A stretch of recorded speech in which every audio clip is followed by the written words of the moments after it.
మరి శాశ్వతమైన గృహంలోనికి కిరణ్ బాబును ప్రేమించి దేవుడిచ్చిన గృహంలోనికి బిడ్డలను నడిపించిన సందర్భాన్ని జ్ఞాపకం చేసుకుంటూ దేవునికి కృతజ్ఞతాస్తుతులు చెల్లించుట మేలని, మంచిదని లేఖనాల్లో అనేక మంది భక్తులు చెప్పిన మాటలను ఆధారము చేసుకొని ఈరోజు ప్రభువుకి మనము ఆయన చేసిన మేలులన్నిటిని బట్టి, ఉపకారములను బట్టి కృతజ్ఞతాస్తుతులు చెల్లించుటకు ఈరోజు ఈ స్థలంలో మనమందరము కూడా ప్రభు సన్నిధిలో చేరున్నాం. కాబట్టి సందర్భాన్ని పురస్కరించుకుంటూ సామ్యూయల్ గారు 2 మాటలు రాయడంలోని మనం జ్ఞాపకం చేస్తారు.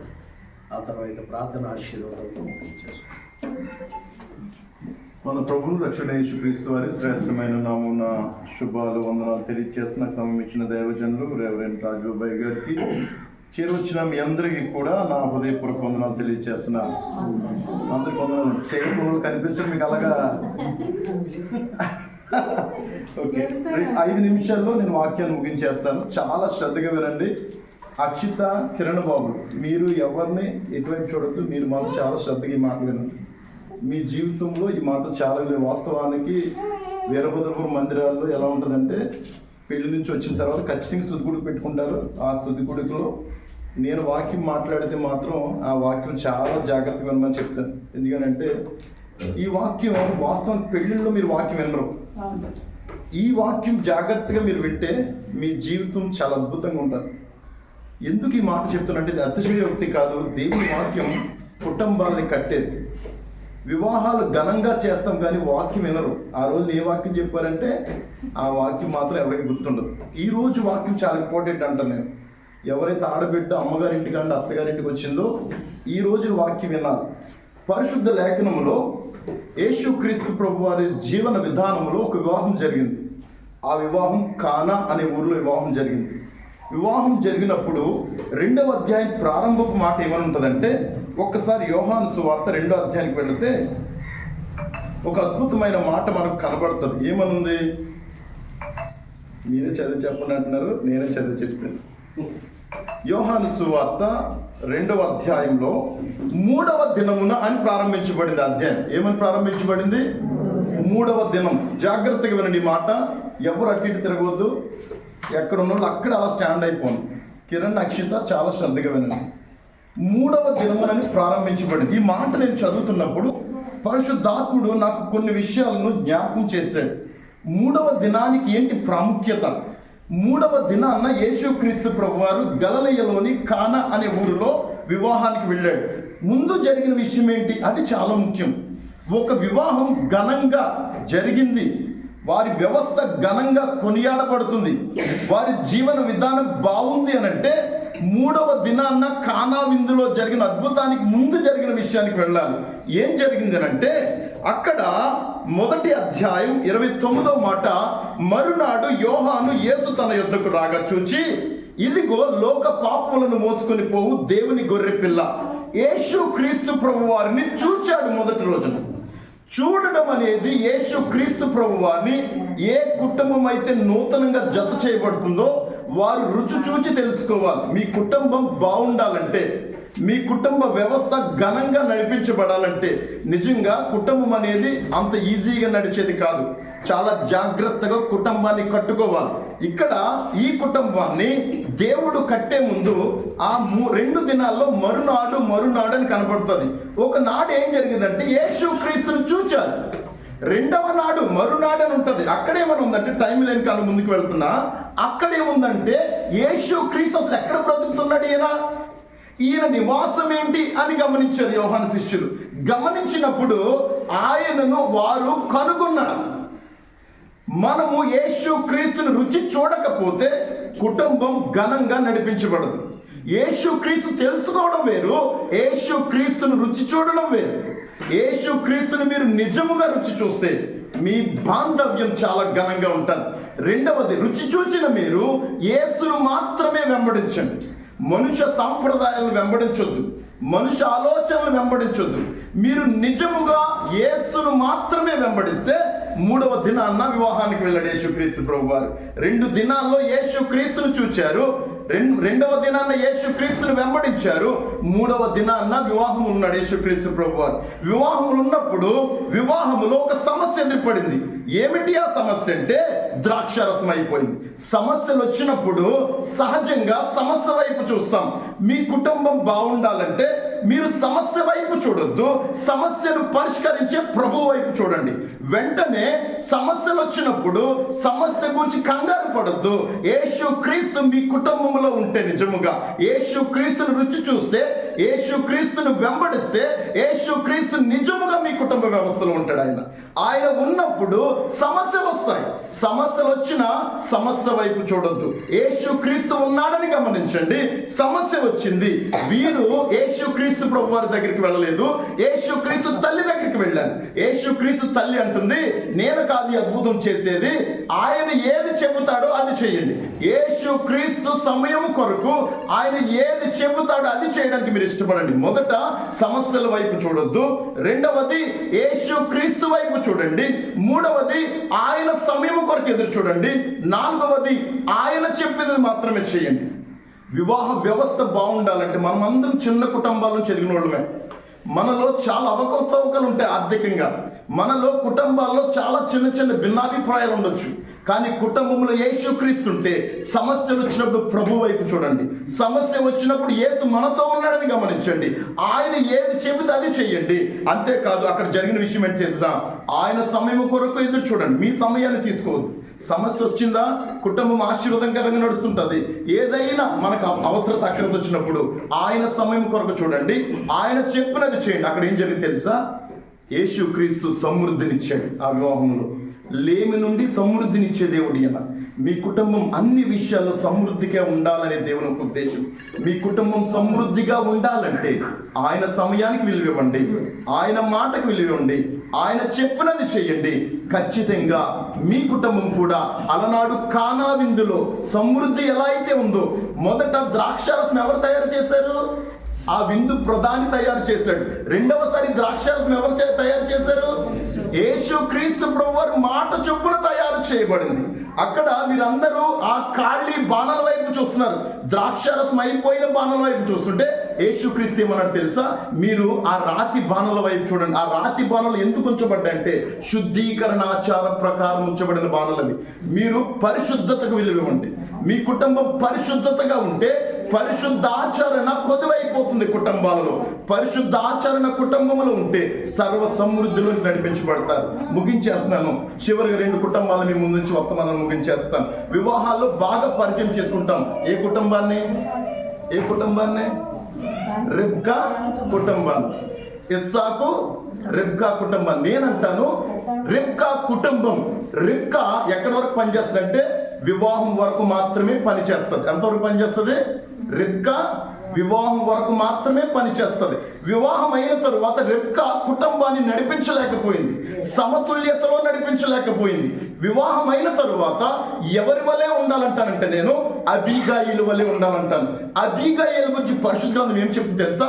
సుబుద్ధి కలిగిన భార్య అని చెప్తుంది. భార్యకు కావలసింది సుబుద్ధి కావాలి. అబీగాయిలు రూపసి అని రాయబడింది. రూపసి సుబుద్ధి ఉంది. అందగత్తె కన్నా, అందము కన్నా సుబుద్ధి అనేది చాలా ముఖ్యం. ఆడబిడ్డకు పెళ్ళయ్యే వరకు అందం, పెళ్ళైన తర్వాత 2 పిల్లల కన్న తర్వాత భర్త మాత్రమే చూస్తాడు ఆ బిడ్డ. ఇంకా అవునా కదా? ఎవరైనా అంతే. ప్రేమ మాత్రమే బంధాన్ని ఏర్పరుస్తుంది. నేను ఇప్పుడు ఒకటి అంటాను, రిబ్కా వివాహం వరకు మాత్రమే. వివాహం అయిన తర్వాత ఒక భార్య అబీగాయిలు వలె ఉండాలి. అబీగాయిలు గురించి పరిశుద్ధులు ఏం చెప్పి తెలుసా? సుబుద్ధి కలిగిన భార్య, రూపసి అయిన భార్య, దేవునికి భయపడిన భార్య, దేవుని సేవకునికి భయపడిన భార్య. అందుకే దేవుని వాక్యం సెలవిస్తున్నమాట, సుబుద్ధి కలిగిన భార్య దొరకడం దేవుడిచ్చే దానం. అది జ్ఞానం కలిగిన స్త్రీ తన కుటుంబాన్ని కట్టుకుంటుంది. గుణవతి అయిన భార్య దొరకట అరుదు, అట్టిది ముత్యము కన్నా అమూల్యం.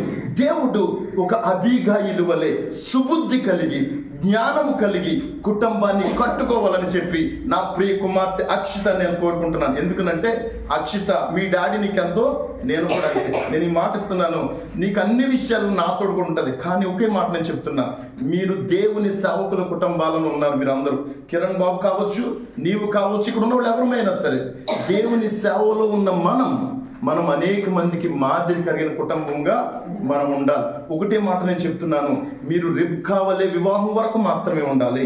వివాహమైన తరువాత అబీగాయిలు వలె నీ కుటుంబాన్ని నీవు కట్టుకుంటూ అనేక మందికి మాదిరికరమైన జీవితాన్ని మీరిద్దరు కూడా అనుభవించాలని ఆశిస్తూ ఈ మాట నేను ముగిస్తున్నాను. దేవుడి మాటల చేత మీ కుటుంబంలో దేవుని వైపు చూడండి, దేవునికి సమయం ఇవ్వండి, దేవుని మాట చొప్పున నడవండి. సమృద్ధిలో దేవుడు మిమ్మల్ని నడిపించును గాక. ఆమేన్. నాకు ఈ సమయం ఇచ్చిన దైవ సర్వం నాకు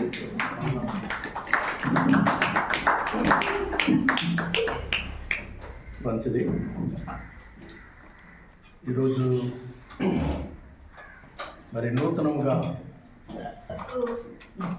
కట్టబడిన కుటుంబీకులుగా ఈ అక్షితాశ్రీని, కిరణ్ బాబులను ఉద్దేశించి మరి సామ్యూల్ గారు కొన్ని సూచనలు వారి జీవితాలకి వారు లేఖనము నుండి వారు చూపించారు. ఈరోజు వివాహాలు జరిగించుకున్న తర్వాత స్త్రీ పురుషులు అనుకునేది ఏమిటి అంటే, మా ఇద్దరు బాధ్యత పెరిగింది, స్టార్ట్ అయింది, ఇక మా తల్లిదండ్రులతో మాకు పని లేదు అనుకుంటున్నారు. ఏమనుకుంటున్నారండి? మా ఇద్దరం కుటుంబంగా కట్టబడ్డాం, ఇక మా వ్యవస్థ స్టార్ట్ అయింది కాబట్టి మా తల్లిదండ్రులతో నేను స్త్రీ గురించి పురుషుని గురించి కూడా చెప్తాను. మా తల్లిదండ్రులతో ఇక మాకు పని లేదు అని వేళ నేటి సమాజంలో ఉన్న యవనస్తులు చాలామంది ఆలోచనలు కలిగి ఉన్నారు. ఈరోజు బైబిల్ గ్రంథంలో ఒక మాట ఉంది, నీవు భూమి మీద దీర్ఘాయుష్మంతుడుగా ఉండాలి అంటే నీ తల్లిని నీ కుటుంబాన్ని సన్మానించు. ఈవేళ నేను కూడా దేవుని సేవకునిగా ఇద్దరికి కూడా మాట చెప్తున్నాను. కిరణ్ బాబు అత్తామామలను తల్లిదండ్రులుగా ఎంచాలి, గౌరవించాలి, చూడాలి. ఆ బాధ్యత కిరణ్ బాబు. అదే రీతిగా తన తల్లిదండ్రులను కూడా ప్రేమించాలి, గౌరవించాలి, సన్మానించాలి. వారి యొక్క అవసరములను ఆదరించాలి. ఈవేళ అక్షిత స్త్రీకి కూడా నేను మాట చెప్తున్నాను. ఇటువైపు మీ అత్తామామలే కావచ్చు, వాళ్ళు కూడా ఈ రోజు నుండి తల్లిదండ్రులు, అటువైపు కూడా తల్లిదండ్రులు. వారిని ఎంతగా ప్రేమిస్తున్నారో వీరిని కూడా అంతగా ప్రేమించాలి. ఈవేళ కుటుంబాల్లో అవకతవకలు ఏర్పడడానికి బలమైన కారణం ఇదేనండి. ఒకరిని ఒకలాగా, ఒకరిని ఒకలాగా. ఈ మనస్సు అనేది వాక్యం ఎరగని వారికి ఉంటే దేవుడు ఒప్పుకుంటాడు, కానీ వాక్యం ఎరిగిన మనలో ఉంటే దేవుడు మనల్ని క్షమించడు. అవునంటారండి మా? కనుక ప్రేమ అనేది దేవుడు తన ప్రేమను అందరికీ సమానముగా పంచాడు. ఒకరిని ఒకలాగా, ఒకళ్ళు ఒకలాగా ఆయన చూచినట్లు లేఖనాల్లో మనకి ఎప్పుడు ఏ సందర్భంలో కనపడదు. అందుకనే కొన్నేళ్ళు ఇంటికి వచ్చిన పేతురు గారు కూడా అంటున్నాడు, యేసుక్రీస్తు అందరికీ ప్రభు అంటున్నాడు. రెండోది ఏంటంటే, యోహాను సువార్తలో దేవుడు లోకమును ఎంతో ప్రేమించాడు. కనుక ఈరోజు ప్రతి కుటుంబంలో అవకతవకలు ఖచ్చితంగా ఉండి జరుగుతాయి. వాటిని సరిచేసుకుని దాంపత్య జీవితంలో రెండు కుటుంబాలు, ఇద్దరు బిడ్డలు కూడా ముందుకు వెళితే ఇంచుమించు సమాజం మనందరినీ కూడా చక్కగా చూస్తుంది. అవునండి, చూస్తుందా? సమాజానికి మనలను వేలు పెట్టి చూపించే అవకాశాన్ని మనము ఎవరమైనా సరే, నేనైనా సరే, మీరైనా సరే, ఇంకొకరైనా సరే. కాబట్టి ఒకరికొకరు ప్రేమించుకోండి, ఒకరినొకరు ఆదరించుకోండి. రెండు కుటుంబాలను కూడా సమమైన విధానంలో ఇద్దరూ కూడా చక్కగా ప్రేమతో ముందుకు వెళ్ళండి. దేవుడు నిజంగా మీ దాంపత్యాన్ని ఈరోజు దీవిస్తాడు, ఆశీర్వదిస్తాడు, మిమ్మల్ని హెచ్చిస్తాడు, అందరిలో వర్ధలింపచేస్తాడు. కాబట్టి ఈరోజు బైబిల్ గ్రంథంలో చెప్పుకోవాలంటే కుటుంబాల గురించి చాలా విషయాలు ఉన్నాయి, కానీ మనకి సమయం ఇది కాదు. కాబట్టి కొన్ని విషయాల్ని మరి సమూయేలు గారు జ్ఞాపకం చేస్తారు. నేను కూడా మీ దాంపత్యంలో ఏ రీతిగా నడుచుకోవాలనేది నేను కూడా జ్ఞాపకం చేస్తాను. కాబట్టి చక్కగా ఒకరికొకరు ప్రేమించుకోండి, ఒకరికొకరు లోబడండి. కష్టము మీరు పెళ్లిలో ఏ వాగ్దానాలు చేశారు, ప్రమాణాలు చేశారని వేళ నేను అడిగితే ఏమ్మా అక్షితాశ్రీ చెప్పగలవా? కిరణ్ బాబు చెప్పగలవా? పుస్తకం రాసేస్తున్నారు ఏమండి? సంతోషంలో బాధలు, కలిమిలో లేమిలో అన్నింటిలో ప్రేమిస్తాను, లోబడతాను. అందువల్ల అలాగున మనం చేయగలం.